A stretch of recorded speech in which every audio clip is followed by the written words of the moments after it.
The CDC tells CBS News it will likely issue an alert to doctors this week about the new illness that's affecting children. Senior medical correspondent Dr. Tara Narula joins us more to discuss this. Tara, this is so disturbing because in the beginning we were told COVID-19 doesn't really affect kids.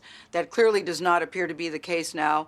And as a mother of two gorgeous young daughters, you know nothing gets to parents more than anything or anyone affecting their children. So what do doctors know about these latest symptoms? You're absolutely right, Gail. I mean, this is really what every parent fears. And one of the doctors we spoke to yesterday said it really well. She said, no one saw this coming. And that seems to be the feeling about this virus, that we're constantly playing catch up with what's happening. What we know so far is that this syndrome seems to be occurring in areas where we're experiencing high rates of COVID infection. So while there's no definitive link yet to COVID, most experts believe that this is a post-viral immune abnormal response in genetically susceptible kids. We know that this is happening in kids who were previously healthy. It seems to occur within days to weeks after potentially getting infected. And it shares these overlap features with toxic shock syndrome and Kawasaki disease. Where it differs from Kawasaki is that it's happening in older kids. Kawasaki is usually under the age of 5. We're also seeing a lot of these gastrointestinal involvement and also a profound involvement of the cardiovascular system, where kids are really developing heart failure and heart muscle dysfunction, and that can lead to the shock and low blood pressure that these kids are developing. Is there an effective treatment?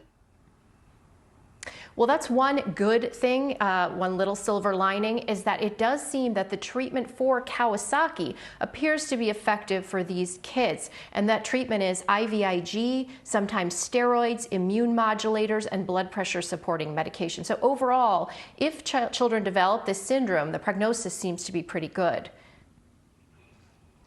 So what exactly should parents be looking for? And are some kids more at risk than others, boys versus girls, girls versus boys?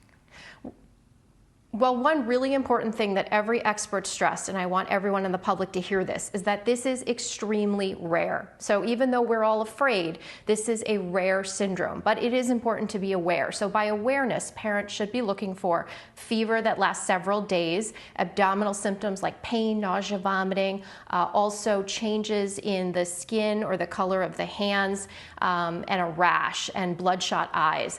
When things are getting worse, you might actually see a bluish tint to the lips. The kids might complain of chest pain or heart racing or shortness of breath.